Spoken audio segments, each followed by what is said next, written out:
First song I remember hearing was Beautiful Boy by John Lennon, and I still remember it. I don't know whether I remember it because I had a video of it. I've got a video that I've seen of it as me as a baby, but like I genuinely think I had a memory of it where I was in like a, what do you wash plates in?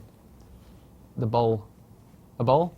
I was in a bowl and my dad was washing me in that, and he had these big massive headphones on me, bigger than my little baby head, you know what I mean? And like I used to always have Beautiful Boy on loop. He used to play it to me and just like, you know, like cover me in soap and stuff.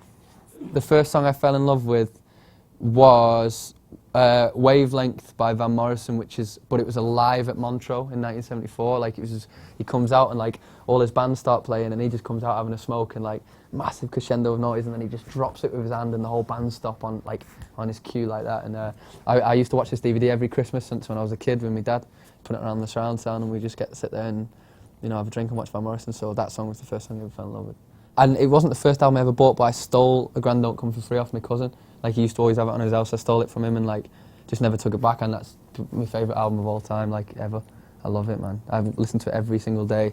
That's the reason why I get up and write songs, because every time I put it on, he'll say something like one line where I'm like, oh, I could have wrote that, because he's so normal and so down to earth, and like doesn't write love songs. He doesn't write songs about driving off in Cadillacs. He writes songs about sitting on here smoking a joint with his girlfriend, watching the telly, you know, like, and that's how real life is for it was for us, you know, like.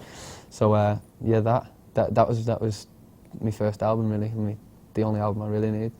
Song that made me want to be in a band, Lila by Oasis. That's a massive song when they play that, like, you know, like, that's proper. That when I was telling you about, here comes the chorus, get on my shoulders, it's time, tops off, everything.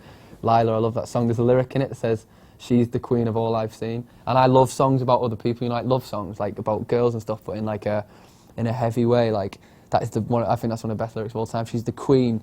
There's a line in it that says she's the queen of everything. She's the best at everything, no matter what. She's the one, you know what I mean? So I like big, powerful one-liners like that, where like, because like, I've got people in my life who are like, you know what, you are the queen of everything. Like our sound guy, Mike Woodhouse, shout out to Mike, he's the king of everything. He's the coolest man. I've never met anybody before in my life where I've been like, you know when people say somebody's got star quality, I always thought that was something that they tell to kids to, you know, keep them on at something so that they don't go playing on the streets and that, where they're like, you know, like, you're a very talented piano player when you're just playing chopsticks and all that.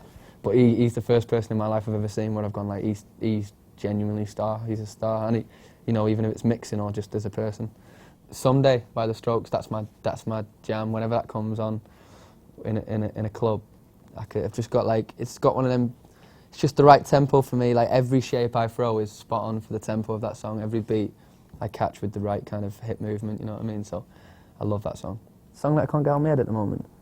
I like that new Wombat song, mate. Have you heard the new Wombat song? There's a good line in it which says, she comes and bangs the sense out of me. And I thought that was quite cool because it was kind of sexual and like slaps me out of it if I'm in a bad way. Like that one. I like that Wombat song, I think it's good. Wish I'd written a song called Lots Sometimes by Las Vegas.